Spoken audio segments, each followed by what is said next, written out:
Una de las muchas cosas buenas que decía es que uno aprende más de las sociedades del pasado observando con atención el paisaje agrícola que visitando ruinas de catedrales y castillos. Porque dura mucho más el cambio del paisaje agrícola, dura milenios. Ahora mismo está muy de moda la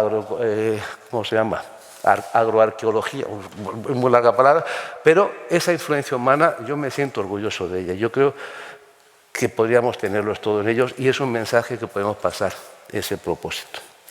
Otro cambio fundamental que está contribuyendo a esta crisis, el cambio de los estilos de vida. Eso ya lo conocéis, el vino es cada vez menos alimento, aunque tengamos una ley que lo dice y mucha gente está orgullosa de ello, el vino como alimento no genera muchos recursos y el vino se va convirtiendo en dos cosas, una que nos gusta y otra que no nos gusta nada. La que nos gusta se convierte cada vez más y más extenso en objeto social, en objeto de discusiones, en objeto de mostrar poder, de mostrar conocimiento, lo cual siempre ha sido así y ahora lo es más. Y me parece estupendo porque es el que justifica que se pague mucho más por una serie de vinos y que se cree también mucha más felicidad. Y el otro es una bebida alcohólica que está asociada a un problema inmenso que se llama alcoholismo. En el Reino Unido, la segunda causa más importante de alcoholismo sucede en un grupo social muy determinado. Varones de más de 50 años que se ponen a las 6 de la tarde a ver la tele y se te beben una botella de vino viendo la tele. A mí me parece que el sector del vino, y ahí aprendo de mi gran amigo Andreas Kubak, pues esta actitud que tiene de buscar las bondades en el consumo de vino es equivocada. Siempre van a haber más maldades que bondades. Sin embargo, Andreas dijo una vez, y yo se lo copio y lo recito y luego lo amplío, que el vino en realidad, y me parece que es una definición científica precisa y correcta, es compatible con una larga vida saludable. Yo lo que añado que es exactamente igual que el amor o que el trabajo, porque el amor, ponerse a ver la tele, cada vez que uno se enamora le pasa de todo y se pasan unos sufrimientos tremendos y hace daño a la salud, pero es compatible, afortunadamente, con una larga vida saludable y del trabajo que os voy a hablar. Pero hay gente que puede vivir muy bien, pues el vino será así, pero no va a ser un elemento de salud. Pero eso nos va a condicionar un montón de cosas. Entre que hay una serie de vinos muy baratos, estupendos, que son los que hacen el servicio del antiguo alimento, pero que ahora mismo ya no se diferencian para la mayor parte de la gente de los vinos más cualitativos, no lo olvidemos, y hacer la prueba con muchos de vuestros amigos que catan vinos y vais a ver que no lo hacen así, y en que está este mensaje de la salud y esas cosas necesitamos desesperadamente narrativas auténticas, coherentes, que permitan mantener este sector del vino con apellidos, que es el que nos interesa a nosotros. Tercero, ya os he hablado un poco, cada vez necesitamos más, y lo hemos visto en las presentaciones anteriores, intervenir. El vino es un producto fabricado. Fabricado no es una palabra peyorativa, fabricado es una capacidad exclusiva de los seres humanos, con lo cual ya tiene una cosa buena y no es un producto que pueda generarse, ni la uva tampoco, naturalmente. Necesitamos cada vez más intervención, tenemos cada vez más incertidumbres por los procesos violentos de cambio climático, que no olvidemos que no es simplemente un calentamiento. Lo que hace el cambio climático retiene más energía en la atmósfera, con lo cual la intensidad de los flujos se hace mayor y lo que significa es que los accidentes climáticos son más importantes en cualquier caso. Lo que significa que para un cultivo leñoso y estable, pues lo peor que nos puede pasar, porque cuando tú tienes un cultivo leñoso quieres que haya algo que puedes prevenir. Pero eso es en realidad lo que ocurre. No olvidéis que ahora estamos con los calores, pero también hemos tenido unos fríos tremendos y también tenemos lluvias que nunca se habían tenido, con un carácter a veces tropical, a veces de unas danas mal llevadas, etc. Los accidentes son así. Y en este concepto de la intervención, que yo creo que va y que debe ir además a más, bueno, pues estamos haciendo lo que podemos con la viticultura. Yo soy un apasionado de la regenerativa, sobre todo por la humildad que tiene la gente de la regenerativa y cómo van aplicando aciertos y errores como pueden.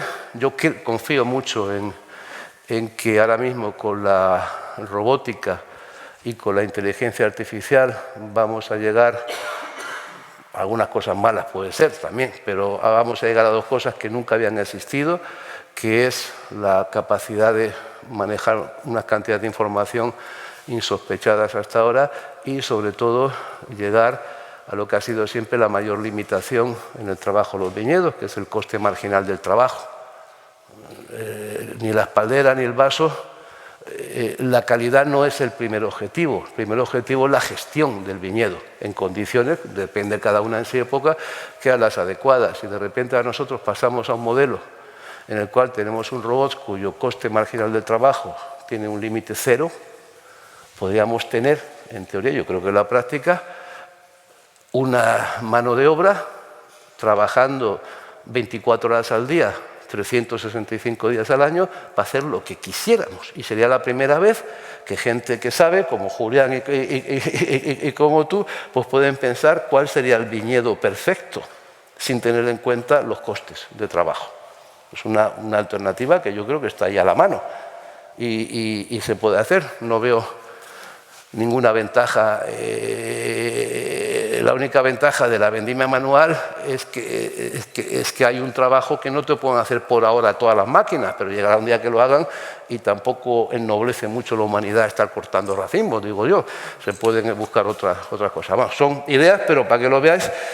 Y al final intervendremos cada vez más porque ya no tenemos un clima que conozcamos, necesitamos echarle mucha más inteligencia y para comunicar. Por no hablar de la estabilidad de los vinos, ¿quién no está acidificando ahora? Si es que tenemos unos problemas de unas variedades que funcionaron en unas condiciones y queremos mantenerlas porque nos conviene, pero hay que corregir los mostos. Y bueno, pues todas estas cosas suceden así, no nos podemos llenar la boca de yo no hago nada, esto es natural y esto es mi terroir y todas esas cosas. Quizá tenemos que empezar a hablar de nuestro propósito. Y que nuestro propósito sea, Julián lo ha dicho muy bien, pues que este paisaje vuelva a existir, se mantenga durante mucho tiempo gracias a nuestro ingenio, no gracias a las fuerzas telúricas de la naturaleza o a las bondades del arcillo calcáreo. Yo creo que eso hay que verlo de alguna manera. Hay otro cambio que en este foro además quiero hablar particularmente de él, muy importante que ha ocurrido en esta situación de crisis. Las bodegas de Rioja se han pasado de ser bodegas negociantes, que compraban uva, compraban vino y lo afinaban. Aquí hay una bodega que yo quiero mucho, que se fundó en 1895 y Javier ha tenido que llegar para darle un título que a mí me parece precioso, afinador de vino. Me parece de una elegancia enorme eso y se olvida en este mundo tan viñerón y tantas cosas, pues que afinador de vino es una profesión súper digna y súper bonita. Pero lo que ha ocurrido en los últimos años, y esa es la principal razón por la que tenemos tantos viñedos singulares en Rioja, es que las bodegas ya no son negociantes, ya no son afinadores, son terratenientes. Han comprado muchísimos viñedos, lo cual pues tiene muchas ventajas porque ha permitido, esas bodegas han dedicado muchos más recursos económicos a gestionar esos viñedos, han tenido unos criterios de calidad mucho más asociados a lo que luego iba a ser la botella que se vende y ha generado, bueno, pues la explosión que estáis viendo ahora. Lo que pasa, y os lo digo a vosotros que sois bodegas, que tiene un límite, porque en España hoy por hoy no existe legalmente la uva de calidad. Tú no puedes tener ninguna uva de calidad en España. Un viñedo singular habla de un vino. La viña calificada del Priorat habla de un vino. Los cavas de paraje calificados hablan de vino. La uva de calidad no puede, por ahora, espero que por ahora, existir en España. Y resulta que tenemos un campo que se nos vacía y que la gente joven no viene al campo. Pero si es que para que ganes dinero en el campo tienes que ser bodeguero. La figura del viticultor de calidad no es factible en nuestro país. Hay un señor, Andy Beckstoffer, en Napa Valley, en Estados Unidos, los capitalistas salvajes tal y cual, que este señor no ha hecho una gota de vino en su vida. Solo vende uvas y las vende al mejor postor. Y en su mejor viñedo, Calón, él tiene un precio de uva que es público. La tonelada de uva vale 175 veces el precio final de la botella, sin impuestos, en el mercado. Es decir, yo le compro a este señor uvas y yo vendo mi botella de vino a $100 sin impuestos, luego serán 160 o lo que sea, $100 sin impuestos, yo le tengo que pagar a este señor $17.500 la tonelada de uva, $17,50 el kilo de uva. Yo estoy ganando dinero, porque además puedo poner de Calón y de Andy Beckstoffer, y 100 euros es poco dinero para lo que se pueda ir. Y él está ganando mucho dinero. Yo soy un bodeguero, un productor de vino, y él es un viticultor. Y los demás, y los dos tenemos un negocio que tiene sostenibilidad. Yo propondría entre las bodegas, y ahora con el tema de los viñedos singulares, que resulta que tenemos 51 Grand Cru en Borgoña y 200 y pico viñedos singulares en Rioja, hay algo que no va. ¿Hay una persona en el mundo que se sepa la lista de los viñedos singulares de Rioja? No la puede haber. De los de Borgoña sí que las hay, muchos, porque se los piden en los exámenes a los pobres sumilleres y estas cosas, ¿no? Pero de Rioja no. ¿Por qué no reflexionamos que a las propias bodegas el tema del viñedo singular puede ser interesante, pero de verdad ser borgoñones? Porque en España todo el mundo es como la cantante esa, mamá yo quiero ser artista, ahora es mamá yo quiero ser borgoñón, ¿no? Pero ninguno es borgoñón, porque los borgoñones califican las uvas. Y tú tienes, al calificar un sitio por sus uvas, tú permites una riqueza mucho más interesante. A algunos de vosotros, pues para conseguir 98 puntos de prescriptores muy famosos, pues a veces tenéis un problema porque os llamáis Pepito o Manolito, lo sabemos que es así. Si tú tuvieras, como ocurre en Borgoña, un área que es un viñedo calificado, en el cual tú tienes tus viñedos, más los viñedos de otra bodega, pequeña o grande, que compite contigo, más 3 viticultores que están vendiendo al mejor postor o con contratos con otros, de repente, y el cuarto es uno que está muy de moda ante prescriptores, si en ese viñedo alguien tiene 99 puntos, muy mal, lo tienes que hacer para que no tengas 95. Pero tú solo vas a tener menos. Os doy ejemplos. Montrachet. Montrachet es la cumbre de los vinos blancos del mundo, ¿no? Y tú tienes Montrachet de la Romanée Conti, que se vende ahora mismo, me parece que son 16, 17.000 euros la botella, y que siempre, evidentemente, pues tiene los mayores puntos.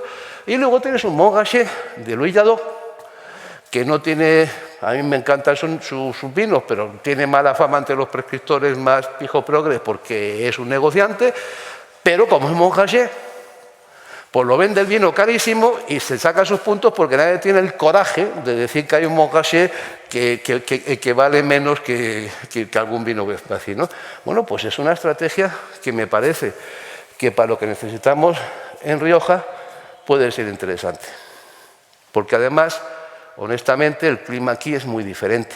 Y los que estáis en el viñedo lo sabéis, que bueno, el concepto ese de viñedo tan auténtico y tan diferente tiene sentido cuando estás en un clima marginal o en una combinación clima y suelo marginal, y tiene bastante menos sentido cuando estás en un clima más generoso y en unas condiciones más generosas. Yo siempre lo digo y lo escribo, el tamaño... ¿Cuánto mide un terroir? ¿Sabéis cuánto mide un terroir?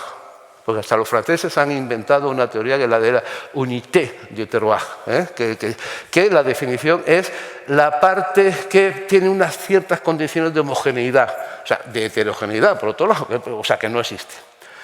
Un terroir mide la capacidad del depósito es lo que hace es el vino. Es cuando homogeneizas, cuando tienes el terroir. Esa es definición. Y podríamos pensar que a lo mejor a Rioja le interesaría un paso más de estos terroirs, pues valorizarlos de otra manera y que no sean todos por ley un monopolio de hecho de una bodega.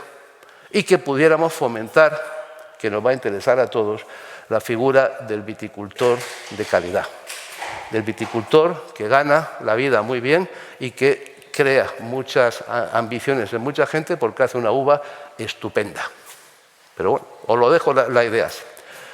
Otra característica de ahora, que también está muy de moda, los jóvenes. Lo veis todo el día y seguro que lo habláis. Es que los jóvenes no beben vino, ¿verdad? Los jóvenes no beben vino. Y luego veis a las interprofesionales, a los consejos reguladores, a los estados, que entonces hacen propaganda para que los jóvenes beban vino. Lo primero que hacen, tratan al joven como si fuera tonto, porque hay que simplificar el mensaje del vino. Yo cuando era joven era más listo que ahora, tenía más neuronas, joder, es normal, pero no sé por qué hay que tratarlo como si fueran tontos. Y segundo, te presentan mensajes simplificados, como muy banal, o sea, los jóvenes no piensan en serio, por lo visto, pero además te presentan gente de 28 y de 30 años. Y el cambio para mí más importante que ha ocurrido en mi vida, del que yo tengo memoria, y ha sido un cambio magnífico y brutal, ha sido el cambio de la esperanza de vida activa. La generación de mi padre, a mi edad, estaban ya muy mal. Y la de mis abuelos también, sobre todo las mujeres, además. Las mujeres, eso se ha extendido muchísimo más. Hoy por hoy, una persona con 50 años tiene más o menos una expectativa de aficionarse al vino y beber vino de calidad durante unos 35 años, toda una vida. Además, tiene a los niños que ya están en la universidad o a punto de irse, la hipoteca medio pagada y se sabe crear otros problemas más gozosos como es hablar de vino. Y sin embargo a ese le despreciamos y nos vamos a unos chavalines y chavalinas de 27 años que los pobres no encuentran un piso donde vivir, que tienen un trabajo inseguro, que tienen un montón de cosas que les agobian de crearse una vida y encima queremos que se pongan a beber vino. Además, ¿con qué dinero? No sé, yo recomendaría que tuviéramos en la cabeza que los jóvenes del vino tienen 50 años. Y que es una población magnífica, estupenda, que requiere un mensaje particular sobre ello y que dejemos a los más jóvenes pues que ya lleguen al vino y les ayudemos a que vayan mejor, a que tengan más oportunidades y más alegrías en la vida, porque esa es la mejor manera de llegar al vino, porque el vino tiene que estar para disfrutar. Pero bueno, os lo menciono.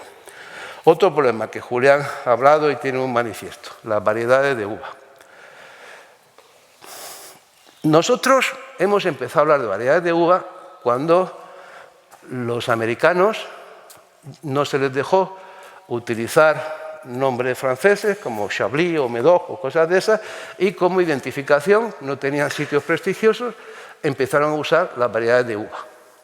Luego salió la serie esta, siempre se me olvida el nombre, la del Cabernet Sauvignon, la de la mala, muy mala aquella, y ya... Falcon Crest, y todas esas cosas, bien. Pero nosotros nunca habíamos hablado antes de variedades de uva.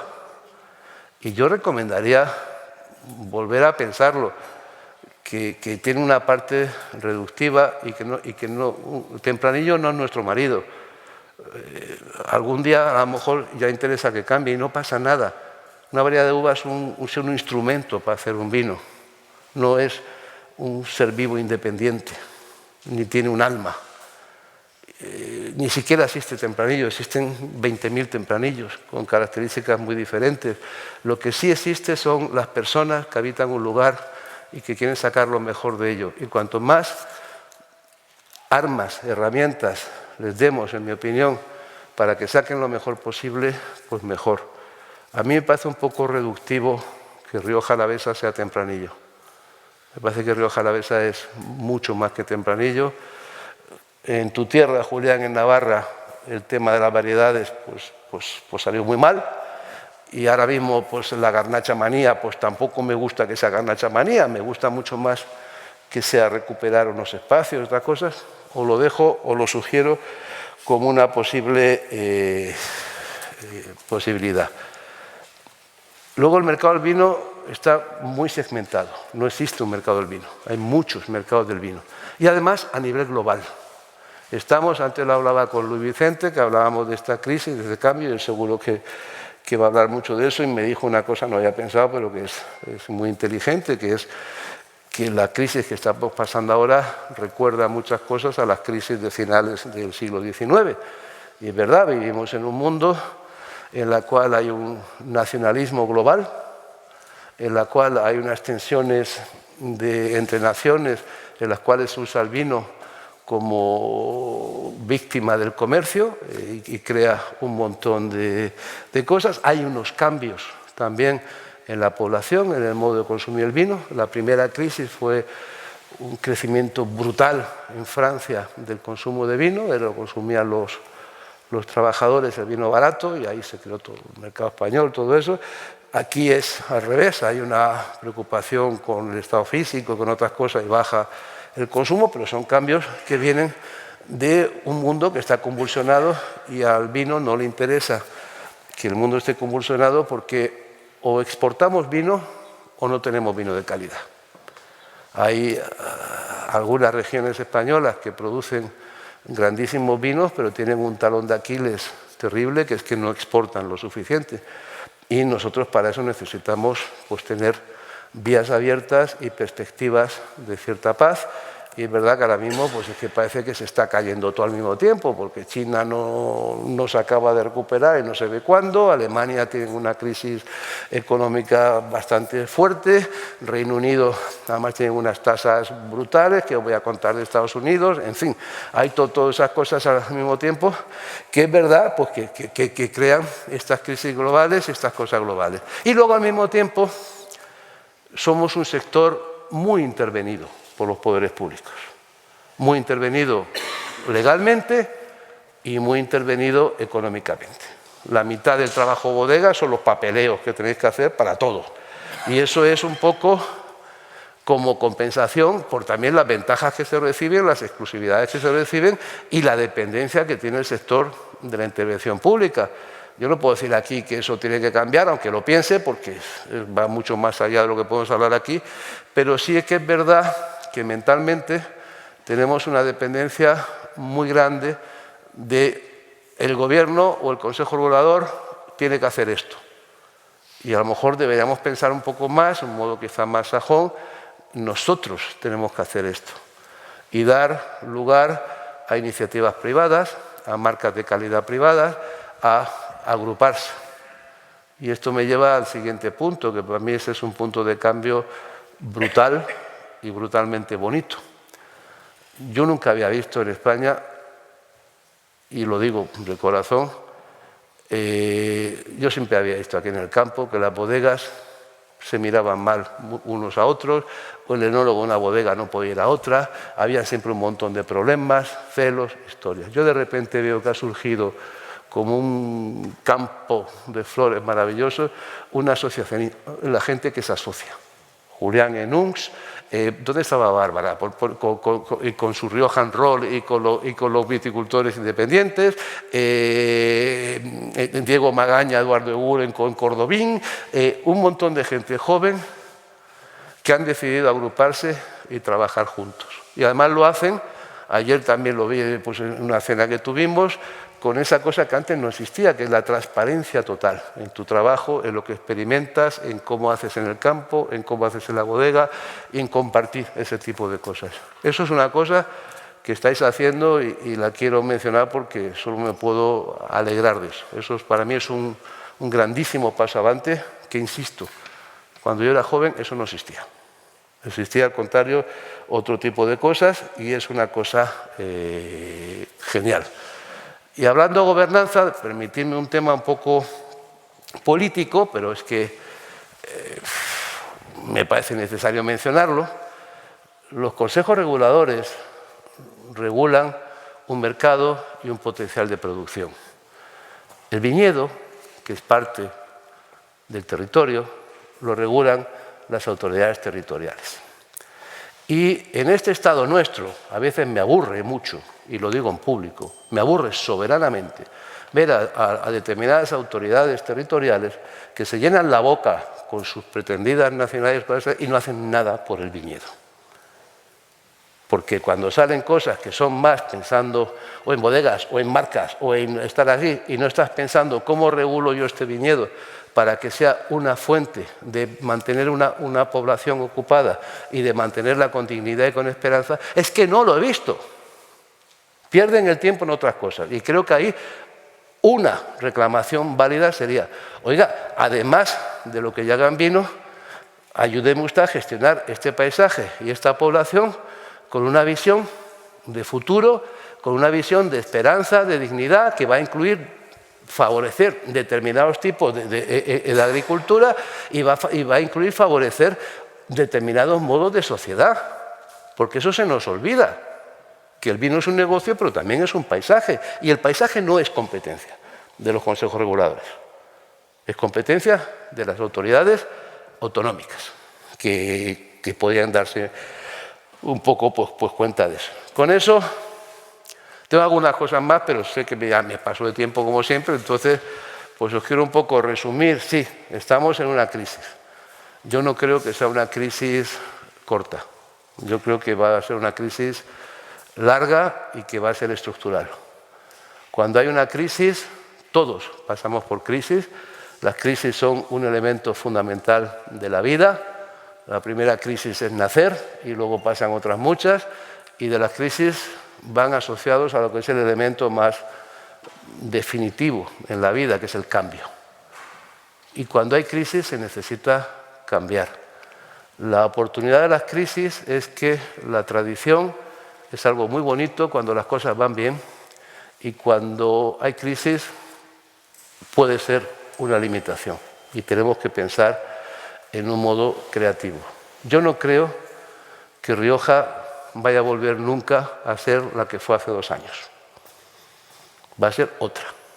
Yo solamente espero que sea mucho mejor, que pueda crear más renta, que lo pueda hacer de un modo en el cual esté preparada para las siguientes crisis que también vendrá, que se considere el territorio en su integridad, que se considere cómo hacer esto fuerte. No tenemos por qué tener un paisaje con un monocultivo.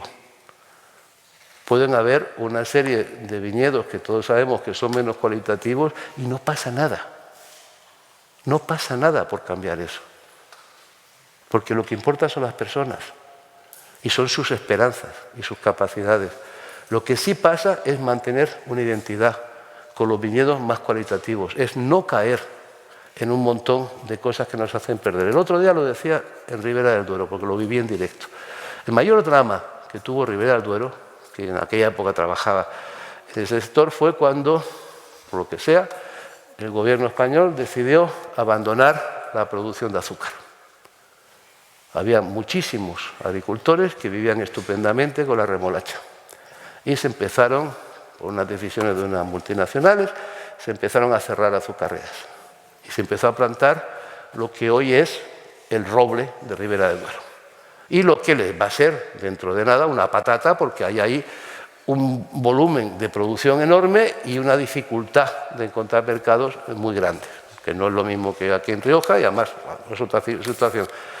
Pero es esa falta de visión del territorio como un territorio que tiene que tener una gran capacidad de ser sostenible, de tener una autonomía, me parece que eso es una cosa que podemos compartir. Y para eso tendríamos que ver una sociedad en la que tengamos también viticultores que les va muy bien y que venden la uva cara, no, carísima, y que estimulan a otros que lo hagan y que tienen los recursos para conservar mucho mejor esos suelos y esos entornos, de gente que hace otras actividades, pero se beneficia de alguna manera del impacto en todo el mundo de los grandes vinos de Rioja y de la renta que generan, y pensar en esas soluciones. Yo sé que estamos en época de inteligencia artificial, pero yo sigo pensando que la inteligencia colectiva es mucho más poderosa y sobre todo tiene mucha más compasión, porque mira otras cosas que no se pueden ver.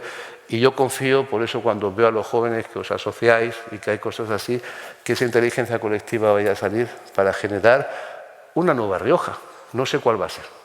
Os he hablado del destino, pero lo he puesto así por ponerlo, pero es que no tengo ni idea, nadie sabe el destino, ¿no? Pero sí, de alguna manera, sí creo que va a haber cosas diferentes, tenemos que estar preparados para ellas y la forma es trabajar juntos y pensar en positivo. Y muchas gracias por la atención.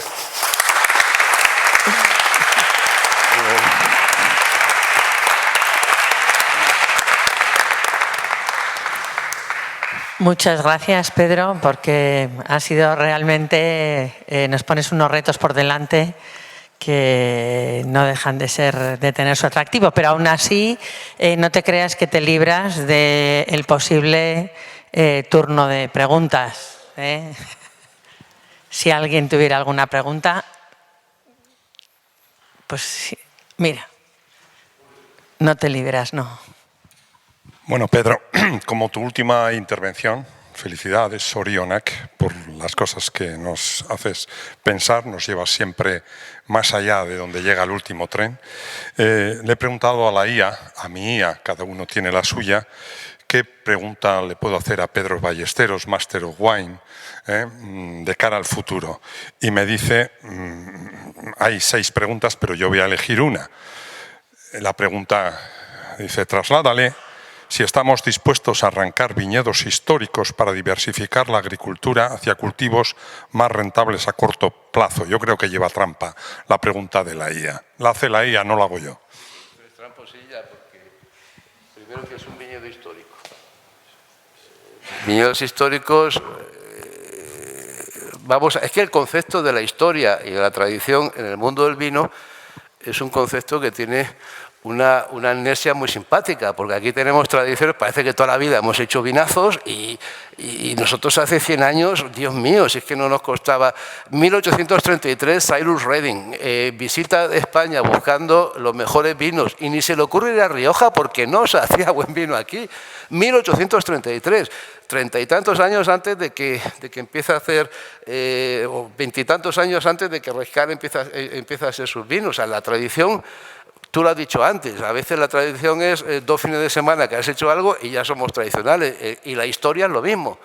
A mí la historia que me interesa, yo creo que nos debería interesar a todos en el vino, que no olvidemos que es una actividad económica, es cuando el vino ha generado una renta y ha generado una calidad de vida, y eso no es tan antiguo. Si por histórico me quieres decir viejo, pues ya es otra cosa, pero ahí yo con lo de viejo, la viña vieja, yo cometí muchos errores en mi vida y uno de los que cometí fue iniciar en la OIV la cosa para clasificar las viñas viejas, y a mitad de camino me enfadé y me fui porque llegaron a una solución que es ridícula. O sea, decir, una viña vieja la viña que tiene 35 años. Mira, yo a mi edad, de vez en cuando me encuentro amigos míos del colegio, que ya están mayores, y siguen siendo igual de tontos que eran en el colegio. Es que ser viejo significa ser viejo, no significa ser mejor. En el mundo del vino utilizamos a veces asociaciones que la razón así. Otra que usamos, lo pequeño es hermoso. Coño, lo pequeño es pequeño. Y luego ya veremos si es hermoso o si no es hermoso, pero todo, ay, la producción artesana, lo pequeño, no sé qué. Es que, sí, a lo mejor, ¿no? No tiene mucho sentido. Entonces, lo de viñedos históricos, ya dile a tu amiga la ya esa que es un poco tramposa. Y lo segundo, pues sí, lo he dicho antes. A mí no me parece que arrancar el viñedo, algunos viñedos, sea una actividad mala. Yo he vivido en Navarra y eso sí que ha sido malo.